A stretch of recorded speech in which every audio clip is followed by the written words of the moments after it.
Cookery சேனலை பார்த்து யார் வேணாலும் சமையல் பண்ணலாம். ஆனா சுவையான சமையல் பண்றது எப்படி? நான் இதயம் நல்லெண்ணெயில சமையல் பண்றேன். ஆஹா ஓஹோன்னு பாராட்டுறாங்க. நீங்களும் இதயம் நல்லெண்ணெயில சமையல் பண்ணுங்க, பாராட்ட வாங்குங்க. தினம் தோறும் வாங்குவே இதயம் இதயம். தற்போது விற்பனையில் அதிக மதிப்பெண் பெற சுறாவின் 10, 11 மற்றும் 12ஆம் வகுப்புகளுக்கான கொஸ்டின் பேங்க் மிகவும் குறைவான விலையில் அனைத்து கடைகளிலும். சுதந்திர தினத்தை முன்னிட்டு நாட்டு மக்களுக்கு ஜனாதிபதி திரௌபதி முர்மு உரையாற்றினார். நாட்டு மக்கள் அனைவருக்கும் சுதந்திர தின வாழ்த்துக்கள். நாட்டின் சுதந்திரத்திற்காக பாடுபட்ட அனைத்து தலைவர்களையும் நினைவில் கொள்வோம்.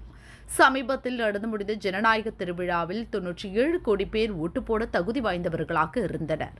இதன் மூலம் உலகின் மிகப்பெரிய ஜனநாயக நாடாக இந்தியா திகழ்கிறது. சுமூகமான முறையில் தேர்தல் நடத்தி முடித்த அனைவருக்கும் வாழ்த்துக்கள், பாராட்டுக்கள். இந்தியாவில் வறுமையில் இருந்து மீள்வோர் எண்ணிக்கை வெகுவாக அதிகரித்துள்ளது. கோவிட் காலத்தில் அமல்படுத்தப்பட்ட பிரதமரின் கரீப் கல்யாண் திட்டத்தின் மூலம் 80 கோடி பேருக்கு இலவச ரேஷன் பொருட்கள் வழங்கப்படுகின்றன.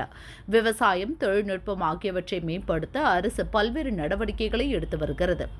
வங்கித்துறை வேகமாக வளர்ந்து வருகிறது. 8% பொருளாதார வளர்ச்சி என்ற இலக்குடன் நாடு முன்னேறி வருகிறது. G20 மாநாட்டை தலைமையேற்று நடத்தியதுடன் உலக அரங்கில் மிக சிறந்த நாடாகவும் இந்தியா திகழ்கிறது. சமூக நீதியை நிலைநாட்டுவதையே தலையாய கடமையாக கொண்டு அரசு செயல்படுகிறது. அதற்காக அனைவருக்குமான வளர்ச்சி என்ற அடிப்படையில் திட்டங்களை செயல்படுத்தி வருகிறது. பட்டியல் இனத்தவர், பழங்குடியினர் மற்றும் விளிம்பு நிலையில் உள்ள மக்களின் முன்னேற்றத்திற்காக இந்த அரசு பாடுபட்டு வருகிறது என ஜனாதிபதி முர்மு கூறினார். With an average growth rate of 8% annually. This has not only put more money in the hands of people, it has also drastically reduced the number of people living below the poverty line. As for those who continue to suffer from poverty, all efforts are being made not only to provide a helping hand to them, but also to bring them out of it.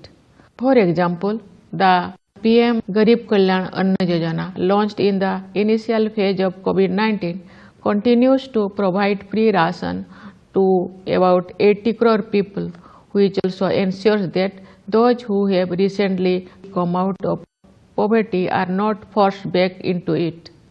It is a matter of pride for all that India has become the 5th largest economy in the world, and we are also poised to become one of the top 3 economies soon. This has been made possible only by tireless hard work of farmers and workers, by the farsightedness of planners and wealth creators, and by the visionary leadership. Farmers, our Annadata, have ensured that agricultural production continues to beat expectations. With this, they have contributed immensely to making India self-reliant in agriculture and feed our people. Infrastructure has received a boost in recent years. Strategic planning and effective institutions have helped expand the network of roads and highways, railways, as well as ports.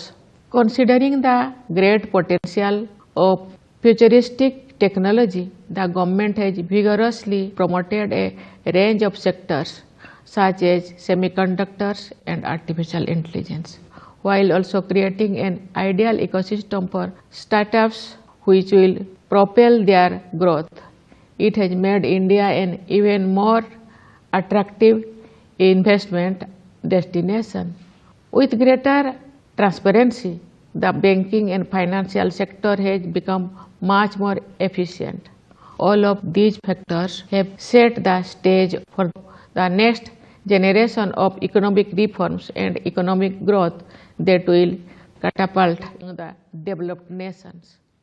This rapid but equitable progress has given India a higher stature in global affairs.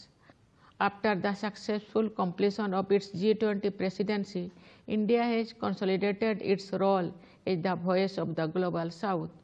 India intends to use its influential position to expand the scope of world peace and prosperity. My dear fellow citizens, we must remember the